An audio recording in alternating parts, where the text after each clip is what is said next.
زانی عورت کی توبہ کا طریقہ: اگر ایک شادی شدہ عورت سے کئی بار زنا سرزد ہو اور مختلف مردوں کے ساتھ اب وہ توبہ کرنا چاہتی ہے اور اسے بہت شدید ندامت ہے، تو اب وہ کیا کرے؟ کیا اس سے نکاح ختم ہوگا اور اس کی توبہ کے لیے کیا شرط ہوگی؟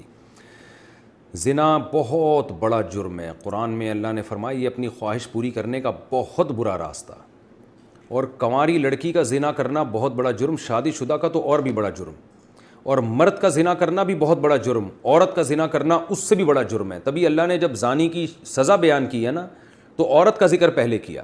قرآن ہر چیز میں مرد کو پہلے ذکر کرتا ہے، عورت کا بعد میں۔ چور کا ہاتھ کاٹنے کی باری آئی تو اللہ نے فرمایا چور مرد کا بھی ہاتھ کاٹو اور چور عورت کا بھی ہاتھ کاٹو۔ یہاں مرد کا ذکر پہلے، عورت کا بعد میں۔ لیکن زنا کی جہاں بات آئی، اللہ نے فرمایا زانیۃ والزانی فجلدوا کل واحد منہما مئۃ جلدہ، زنا کرنے والی عورت کو بھی 100 کوڑے مارو اور مرد کو بھی۔ تو یہاں عورت کا ذکر پہلے اس لیے کیا کہ عورت میں زنا کی رغبت کم ہوتی ہے اور اس میں حیا بھی ہوتی ہے، اس کے باوجود اس کا زنا کرنا یہ بہت بڑا جرم ہے۔ مرد کا بھی زنا کرنا بہت بڑا جرم ہے، سزا اللہ نے دونوں کی ایک رکھی ہے، لیکن حقیقت میں یہ فرق ہے ان میں، یعنی عملی طور پر دونوں کی جرم میں فرق ہے۔ اب سزا اللہ نے ایک کیوں رکھی ہے؟ اللہ کی حکمتیں اللہ بہتر جانتا ہے۔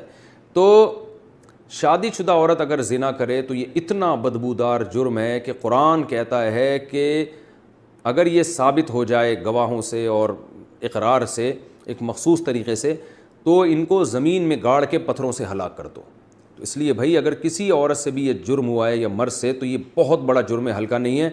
اب اسلامی حکومت نہیں ہے، لہذا اللہ نے پردہ ڈالا ہوا ہے اگر جرم کے اوپر، تو اب سزا تو جاری نہیں ہوگی رجم والی، اور وہ اپنے اوپر خود سے جا کے جاری کروانا بھی کوئی شریعت میں اچھا کام نہیں ہے۔ اب یہ ہے کہ چھپ کے گڑ گڑا کے اللہ سے بہت زیادہ توبہ کرے۔ اللہ غفور الرحیم ہے، بڑے بڑے گناہوں کو معاف کر دیتا ہے، اور آئندہ کے لیے ولا تقربوا الزنا، قرآن کہتا ہے ایسے کام بھی مت کرو کہ زنا کی طرف تمہاری رغبت ہو۔ تو اس خاتون کو چاہیے کہ خوب گڑ گڑائے اللہ سے اور کچھ صدقہ خیرات بھی کرے، اور دوبارہ من تاب وآمن وعمل عملا صالحا، جیسے اللہ نے سورہ فرقان میں فرمایا جو توبہ کر لے گا اور اپنے عقیدے کو مضبوط کر لے گا اور آئندہ نیک اعمال اختیار کر لے گا، تو اللہ اس کے گناہوں کو معاف کر دے گا۔ تو ان کو چاہیے خوب اللہ سے توبہ کریں اور آئندہ کے لیے اپنی زندگی تبدیل کر دیں۔ اللہ غفور الرحیم ہے، اور پھر سچی توبہ کرنے کے بعد اس جرم کو بھول جائیں، نہ کسی کے سامنے تذکرہ کریں، نہ خود سوچیں ایسے جیسے کبھی کیا ہی نہیں ہے، ایسے اپنے بارے میں یہ ذہن میں رکھیں کہ جیسے میں نے کبھی یہ کیا ہی نہیں ہے، بار بار اس کو سوچیں نہیں۔ پھر